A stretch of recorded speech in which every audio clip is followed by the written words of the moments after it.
शहीदों को श्रद्धांजलि दी। भगत सिंह जी, सुखदेव, राजगुरु, उन लोगों को कल के दिन फांसी दी गई थी। उन्होंने देश को आज़ाद कराने के लिए सबसे बड़ी शहादत दी। अध्यक्ष महोदय, मुझे बेहद खुशी है कि वैसे तो हम सब लोग सभी शहीदों को नमन करते हैं, सभी स्वतंत्रता सेनानियों का आदर करते हैं, लेकिन उन सभी स्वतंत्रता सेनानियों में एक तरह से दो चमकते सितारे हैं, बाबा साहब अम्बेडकर और भगत सिंह। दिल्ली सरकार ने ये निर्णय लिया है कि बाबा साहब अम्बेडकर और भगत सिंह जी की तस्वीरें सभी दिल्ली सरकार के दफ्तरों में लगाई जाएंगी। कुछ दिन पहले पंजाब सरकार ने भी ये निर्णय लिया है कि पंजाब सरकार के भी सभी दफ्तरों में भगत सिंह और बाबा साहब अम्बेडकर की तस्वीरें लगाई जाएंगी।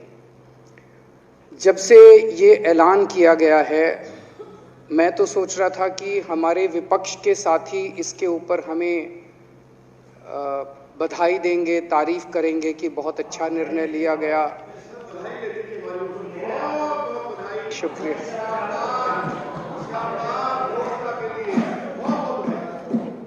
लेकिन जब से ये ऐलान किया है कि इतना, यहाँ तो कहने के लिए कह दिया, बाहर एक मिनट मेरे को पूरा,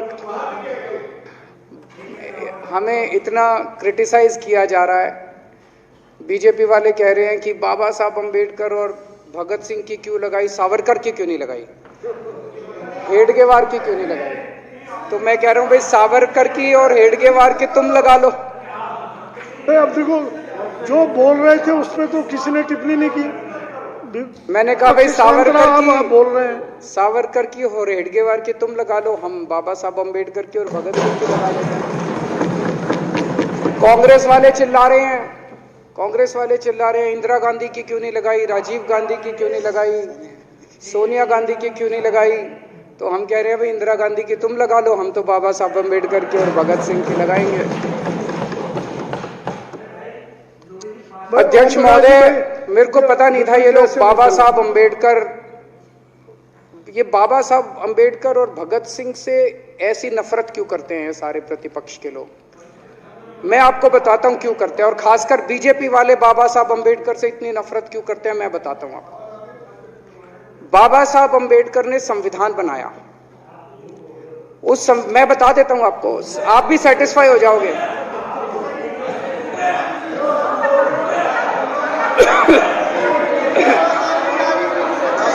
सुन के चले जाना। बाबा साहब का नाम सुनते ही वॉकआउट कर गए। बाबा साहब का नाम भी नहीं सुनना चाहते। बाबा साहब अम्बेडकर का नाम सुनते ही सुन तो लो।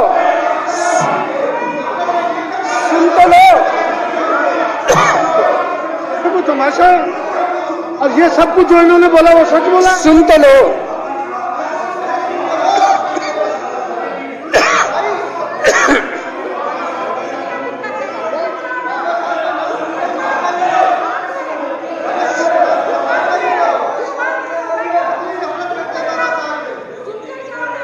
बाबा साहब अम्बेडकर ने, सदस्यों से प्रार्थना कर रहा हूं, अध्यक्ष महोदय, बाबा साहब अम्बेडकर ने, मुख्यमंत्री जी बोल रहे हैं, डिस्टर्ब ना करें प्लीज।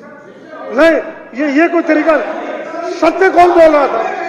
सत्य क्या बिजुली जी ने बोला? सब आप बैठ जाइए। अब बाबा साहब अम्बेडकर ने देश का संविधान बनाया। संविधान में लिखा उन्होंने कि भारत के अंदर जनतंत्र होगा। इस जनतंत्र के अंदर चुनाव होंगे। चुनाव में जनता वोट डालेगी। वोट डाल के जनता अपनी सरकार चुनेगी।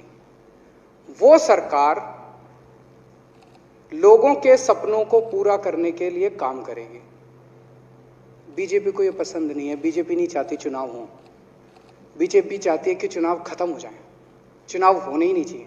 चुनाव गंदी बात है इनके हिसाब से। चुनाव गलत बात है इनके हिसाब से। एमसीडी के अंदर 15 साल इन्होंने जम के लूटा। लूटने के सारे दुनिया के रिकॉर्ड तोड़ दिए। गिनीज बुक वालों की मीटिंग चल रही है कि हम भारतीय जनता पार्टी का काम आने वाला है कि इस बुक के अंदर एनसीडी का और बीजेपी वालों का शानदार इन्होंने परफॉर्मेंस किया है। 15 साल के अंदर इन्होंने लूटने में कोई कसर नहीं छोड़ी।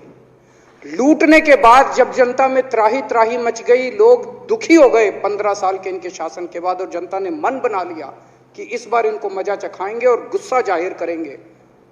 चुनाव आयोग ने ऐलान कर दिया कि हम आज शाम को 5 बजे 9 तारीख को 9 मार्च को शाम को 5 बजे आज चुनाव की डेट्स की घोषणा की जाएगी।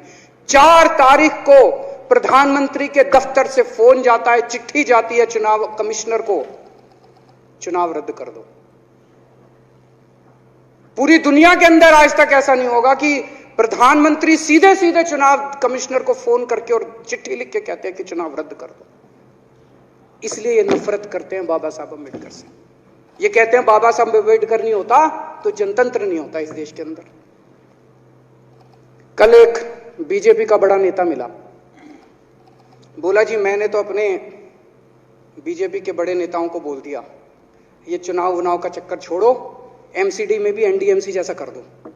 मैंने कहा इसका क्या मतलब? वो बोले जैसे एनडीएमसी में चुनाव ही नहीं होते, एनडीएमसी में केंद्र सरकार नॉमिनेट कर देती है, बोले जी एमसीडी में भी यही हो जाना चाहिए।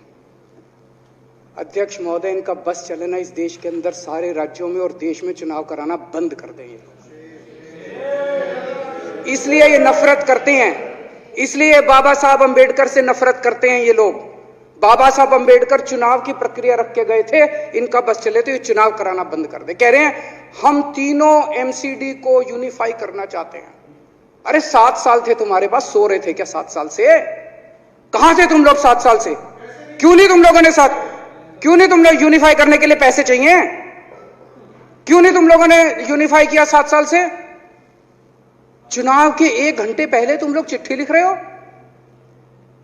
अब सो के जागे हो कि अब यूनिफाई करोगे। तो यूनिफाई नहीं करना, चुनाव टालने हैं, क्योंकि हार रहे हैं।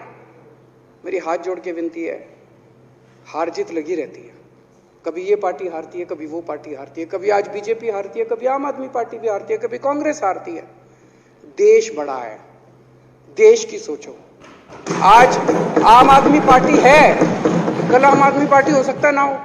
आज बीजेपी है, कल बीजेपी हो ना हो। आज केजरीवाल है, कल केजरीवाल नहीं होगा। आज मोदी जी हैं, कल मोदी जी नहीं होंगे। कोई बड़ा नहीं है, देश बड़ा है, मुल्क बड़ा है, कौम बड़ी है, समाज बड़ा है। देश को नहीं झुकने देना, देश को नहीं टूटने देना, देश को नहीं किसी भी हालत में देश पे आंच नहीं आनी चाहिए। ये लोग देश के साथ खिलवाड़ कर रहे हैं, ये लोग संविधान के साथ खिलवाड़ कह रहे हैं। हम यूनिफाई करना चाहते हैं। इन्होंने एक चिट्ठी लिख दी चुनाव आयोग को कि हम तीनों एमसीडी को यूनिफाई कर रहे हैं, इसलिए चुनाव टाल दो। चुनाव आयोग ने चुनाव टाल दिया। कल को दिसंबर में गुजरात के चुनाव हो रहे हैं। अब जनता कह रही है ये गुजरात हारेंगे। अब अगर ये गुजरात हारेंगे तो ये 10 दिन पहले चिट्ठी लिख देंगे चुनाव आयोग को कि भाई हम गुजरात को और महाराष्ट्र को एक कर रहे हैं, इसलिए गुजरात के चुनाव टाल दो। गुजरात के चुनाव टल जाएंगे। अगली बार ये लोकसभा हारेंगे, चिट्ठी लिख देंगे जी ये पार्लियामेंट्री फॉर्म ऑफ सिस्टम बड़ा खराब है, हम प्रेसिडेंशियल फॉर्म ऑफ सिस्टम ला रहे हैं, संविधान बदल रहे हैं, चुनाव टाल दो। चुनाव टल जाएंगे। ये क्या मजाक बना रखा है इन्होंने, नौटंकी कर रखी है इन्होंने। भारत जनतंत्र है, देश ये बर्दाश्त नहीं करने वाला जो इन्होंने नौटंकी कर रखी है। कहते हैं हम दुनिया की सबसे बड़ी पार्टी हैं, हम तो जी दुनिया की सबसे छोटी पार्टी हैं। फिर भी डर गए तुम लोग।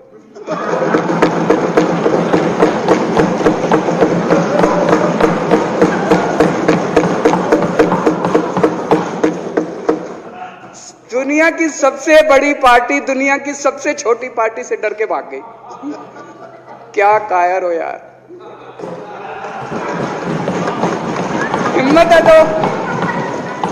हिम्मत है तो चुनाव लड़के दिखाओ बीजेपी वालों, मान जाएंगे तुम। हिम्मत है तो चुनाव लड़के दिखाओ। कहते हो 56 इंच का सीना है, नहीं तो मान लो 56 इंच का सीना नहीं है, झूठ। नहीं तो मान लो कुर्ते के नीचे 56 इंच का सीना नहीं है, झूठ है ये।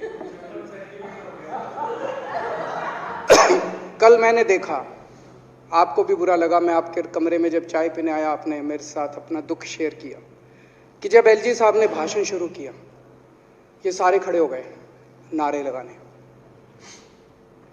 क्या कश्मीर फाइल्स टैक्स फ्री करो, और पीछे से 2 जने कह रहे थे दारू की दुकानें बंद करो। अब इनको भी नहीं पता आज नारे किस चीज के लगाने, ऊपर से आया तो था ऊपर से आया तो था। तो दो जने कह रहे थे दारू की दुकान बंद करो, आगे वाले कह रहे थे कश्मीर फाइल्स टैक्स फ्री करो, फिर दूसरे वाले ने कहा बे आज कश्मीर वाला नारा लगाना है। तो जैसे रैलियां होती हैं उसमें कुछ टीवी वाले माइक लगा देते हैं कि हाँ जी किस लिए आए हो, तो वो यूं यूं देखता है किस लिए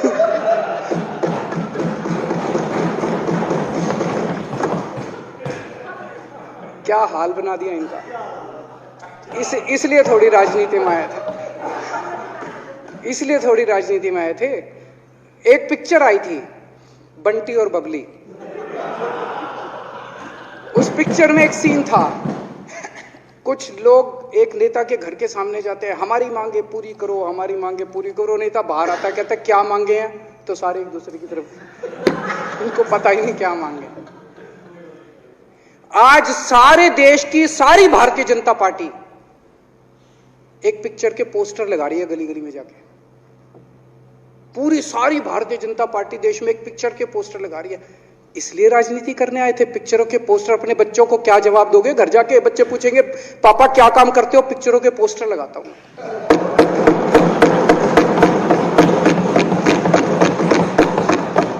8 साल केंद्र सरकार चलाने के बाद अगर किसी देश के प्रधानमंत्री को विवेक अग्निहोत्री के चरणों में शरण लेनी पड़े तो इसका मतलब उस प्रधानमंत्री ने 8 साल में कोई काम नहीं किया, 8 साल खराब कर दिए।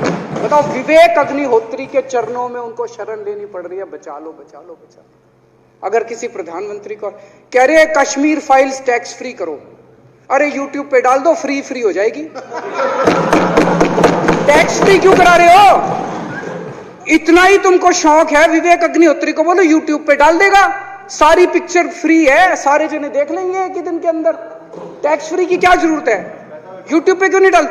कल एक मैंने अखबार में पढ़ा, हरियाणा के अंदर एक भारतीय जनता पार्टी का ही एक एमएलए था, उसने कहा आज मैं पार्क के अंदर इसकी फ्री स्क्रीनिंग करूंगा।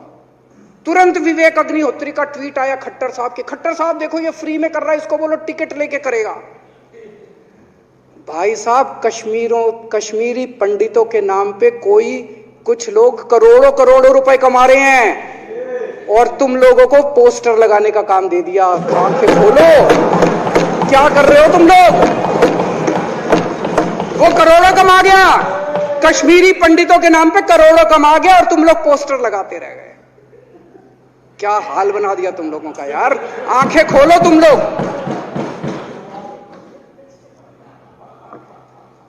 भेड़ बकरियों की तरह हाँक रखा है पूरे बीजेपी वालों को, भेड़ बकरियों की तरह हाँक रहे हैं। एक दिन बोले 3 का कृषि कानून लेके आए हैं, बहुत शानदार है, और फिर नीचे मैसेज आया भाई सारे जने तारीफ करो मोदी जी की। सारे बोले वाह मोदी जी वाह, क्या मास्टर स्ट्रोक है। और मेरे को याद है इसी सदन के अंदर इन लोगों ने उन 3 कानूनों की खूब तारीफ की थी, बोले क्या मास्टर स्ट्रोक है और क्या शानदार कानून लेके आए। 1 साल के बाद फिर आया भाई 3 कानून वापस ले लिए, बोलो फिर तारीफ करो मोदी जी की, भाई कानून बेकार थे मोदी जी। क्या इसी सदन के अंदर इन लोगों ने इतनी बेशर्मी, दिमाग पे ताला लगा रखा, इन्होंने कहा वाह मोदी जी वाह, क्या 3 कानून खराब थे आपने वापस ले लिया, देश को बचा लिया। क्या मास्टर स्ट्रोक, ये क्या हाल बना दिया आप लोगों का यार। फिर थोड़े दिन बाद बोले भाई दारू की दुकानों के खिलाफ करो, फिर सारे जने दारू की दुकान बंद करो, अब दारू ठीक हो गई दिल्ली में? आजकल तो शोर नहीं करते तुम लोग। अब कश्मीर फाइल आ गई, पहले कृषि कानून, रोज काम दे रखा है तुमको, कुछ ना कुछ ऊपर से आ जाता है, काम दे रखा है। अब दारू की दुकानें। मेरा एक ही निवेदन है मेरे बीजेपी के साथियों से, आप तो अपने ही हो, आप तो सब मेरे छोटे भाई, बड़े भाई, बिदुरी साहब तो बड़े भाई है मेरे, आप तो सारे अपने हो यार। थोड़ा सा देश के बारे में सोचो यार, थोड़ा देश के बारे में सोचो। हिटलर भी जो था वो कम से कम अपने चमचों को नौकरी देता था, रोजगार देता था। इतिहास उठा के पढ़ो, उसने रोजगार तो दिया था। इन्होंने क्या दिया आपको? आपके बच्चों को नौकरी दी? आपके घर में कोई खाने पीने का इंतजाम करा? आपकी बिजली का इंतजाम करा? केजरीवाल काम आता है आपके भी घर की बिजली फ्री कर रखी है। दिल्ली के 12 लाख बच्चों को नौकरी दी है मैंने, स्कूल ठीक कर दिए, अस्पताल ठीक कर दिए। आपके घर में कोई बीमार हो, केजरीवाल दवाई पहुंचाता है, मोदी दवाई नहीं पहुंचाता। केजरीवाल काम आया। मैं बीजेपी के सारे कार्यकर्ताओं से कहना चाहता हूं, थोड़ा सा दिमाग खोलो। बीजेपी के सारे सपोर्टर्स को कहना चाहता हूं, थोड़ा सा दिमाग खोलो। ये भेड़ चाल बंद करो, भेड़ बकरियों की तरह हाँक रहे हैं ये आपको, ये सब बंद करो। दिमाग खोल के सारे जने बीजेपी छोड़ के आम आदमी पार्टी में आ जाओ।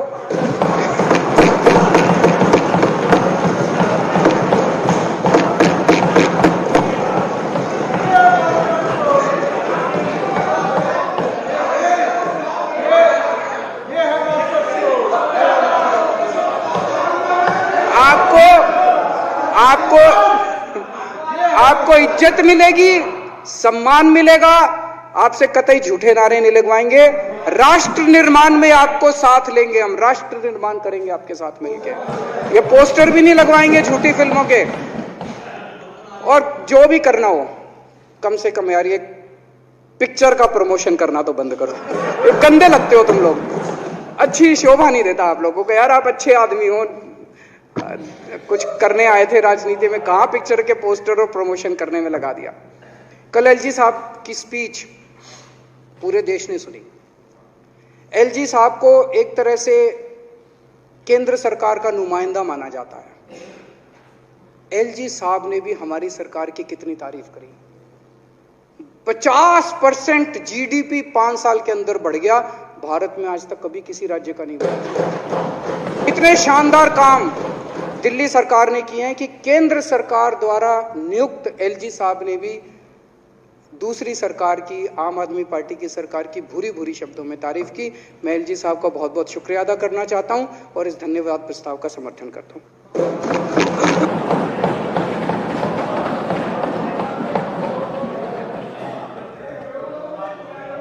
अब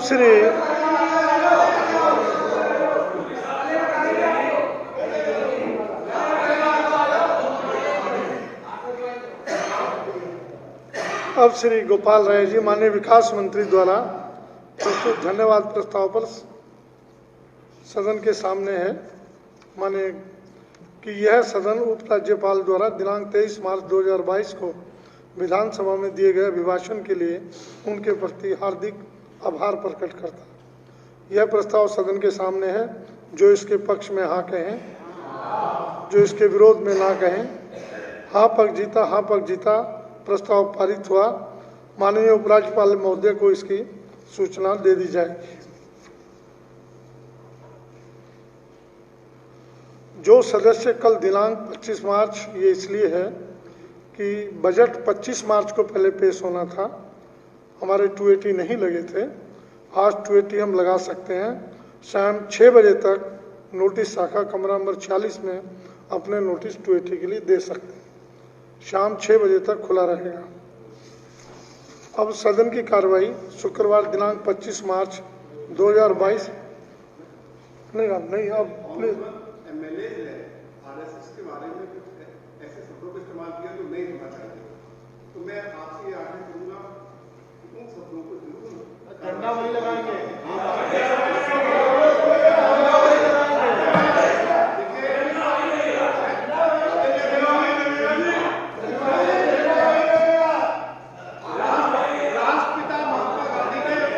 नहीं, कौन से शब्द इस्तेमाल किए? शब्द तो बोलिए, शब्द कौन से इस्तेमाल किए?